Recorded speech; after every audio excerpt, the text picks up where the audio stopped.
ഇന്ത്യയിൽ പഠിക്കുന്ന അതേ ഫീസ് കൊണ്ട് യൂറോപ്പിൽ പഠിക്കാനാണ് നിങ്ങളുടെ താല്പര്യം എന്നുണ്ടെങ്കിൽ നിങ്ങൾക്ക് തിരഞ്ഞെടുക്കാൻ പറ്റിയ ഒരു ബെസ്റ്റ് കൺട്രിയാണ് ഓസ്ട്രിയ എന്ന് പറയുന്നത്. അതേപോലെ തന്നെ 600 യൂറോ വരെ സ്റ്റൈപ്പൻഡ് BSc നഴ്സിംഗ് പോലുള്ള കോഴ്സുകൾക്കൊക്കെ ഇവർ കൊടുക്കാറുണ്ട്. ഈ ഒരു ഓസ്ട്രിയയിൽ നമുക്ക് ബാച്ചിലേഴ്സും മാസ്റ്റേഴ്സും പഠിക്കാൻ പറ്റും. ഈ ഒരു ഓസ്ട്രിയയുടെ ക്യാപിറ്റൽ എന്ന് പറയുന്നത് വിയന്നയാണ്. ഇതേ സിറ്റിയിലുള്ള ഒരു മെയിൻ യൂണിവേഴ്സിറ്റിയാണ് യൂണിവേഴ്സിറ്റി ഓഫ് വിയന്ന. മാസ്റ്റേഴ്സിന് നമുക്ക് 60% എബോവ് സ്കോറും അതുപോലെ തന്നെ നല്ലൊരു IELTS സ്കോറും ഉണ്ടായാൽ മതി. അതുപോലെ തന്നെ ബാച്ചിലേഴ്സ് പഠിക്കുമ്പോൾ ഇന്ത്യയിലെ IIT ലെവലിന് ഈക്വൽ ആയിട്ടുള്ള യൂണിവേഴ്സിറ്റിയിൽ നമുക്ക് പഠിക്കാൻ പറ്റും. അതാണ് ഇവിടുത്തെ ഏറ്റവും വലിയൊരു പ്രത്യേകത എന്ന് പറയുന്നത്. അതുപോലെ തന്നെ ബാച്ചിലേഴ്സ് നിങ്ങൾക്ക് 75,000 പഠിക്കാൻ പറ്റും.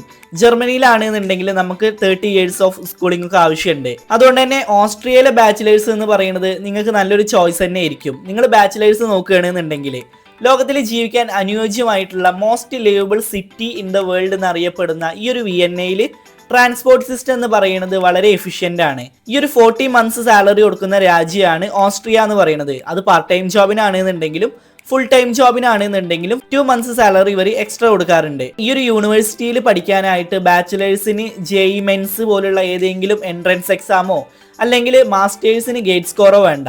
ഇങ്ങനെ ഓസ്ട്രിയയിൽ ഇന്ത്യയിൽ നിന്ന് ഏറ്റവും കൂടുതൽ അഡ്മിഷൻസ് സ്റ്റുഡൻസിന് എടുത്തു കൊടുക്കുന്ന ഒരു സ്ഥാപനമാണ് സ്പാൻ ഇന്റർനാഷണൽ എഡ്യൂക്കേഷൻ. ഒരുപാട് സ്റ്റുഡൻറ് നെറ്റ്വർക്ക് ഉള്ള ഇവർ വഴി അഡ്മിഷൻ എടുക്കുകയാണെന്നുണ്ടെങ്കിൽ നിങ്ങളുടെ എലിജിബിലിറ്റിക്ക് അനുസരിച്ച് നിങ്ങൾക്ക് ചൂസ് ചെയ്യാവുന്ന ഒരു കോഴ്സ് ഇവർ സജസ്റ്റ് ചെയ്ത് തരും. സോ ഇനി വരാൻ പോണ ഈ ഒരു സെപ്റ്റംബർ ഇൻടേക്കിനുള്ള അഡ്മിഷൻസ് ഒക്കെ ഇപ്പോൾ ക്ലോസ് ആയിക്കൊണ്ടിരിക്കുകയാണ്. നിങ്ങൾ ഏറ്റവും പെട്ടെന്ന് താഴെ കാണുന്ന നമ്പറിൽ ഇവരെ കോൺടാക്ട് ചെയ്യുക.